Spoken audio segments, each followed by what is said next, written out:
فاكرين أول مرة شُفنا فيها الكاميرا اللي بتطلع لوحدها من الموبايل؟ كان إحساس كده زي أفلام في الخيال العلمي، صح؟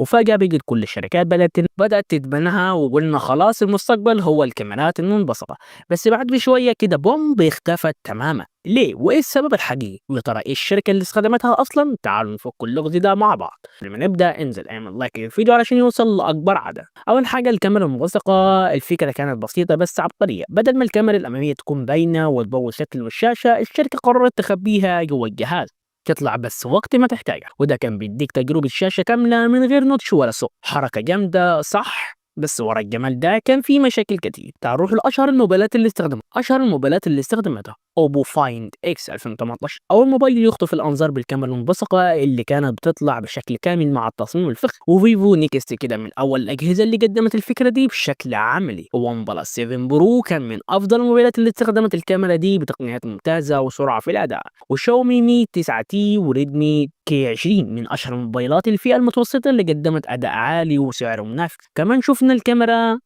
شفنا الفكرة في موبايلات من ريلمي وأوسوس وهواوي وزين. طيب ليه اختفت الكاميرات الملصقة؟ كل الحلاوة دي كان ليها تمن، وده اللي خلى الشركات تتراجع.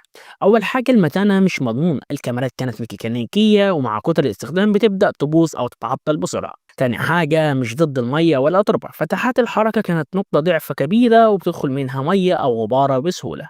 تالت حاجة بطء في الأداء، لو أنت مستعجل بتفتح الكاميرا ممكن تفوت اللحظة اللي كنت عايز تصورها أصلا. رابع حاجة تكلفة عالية، التصنيع كان مكلف والشركة لقت إن المستخدم مش مستعد يدفع فرق السعر عشان الكاميرا بتطلع وتدخل. طب إيه البديل اللي رجعوه ليه؟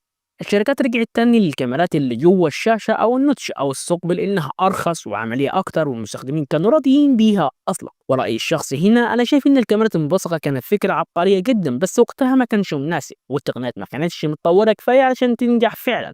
يمكن نشوفها راجعة بشكل أقوى في المستقبل، مين عارف. انتوا شايفين الكاميرا المبصقة كانت فكرة جامدة ولا التصميمات الحالية بالكاميرا في الشاشة أحسن؟ حابب أسمع رأيكم في الكومنتات. لو حاسس إن الفيديو ده أفادك دوس لايك، ولو بتحب تعرف أكتر عن عالم الموبايلات والتكنولوجيا اشترك في القناة وفعل الجرس واستناني في فيديوهات جاية، ويلا سلام.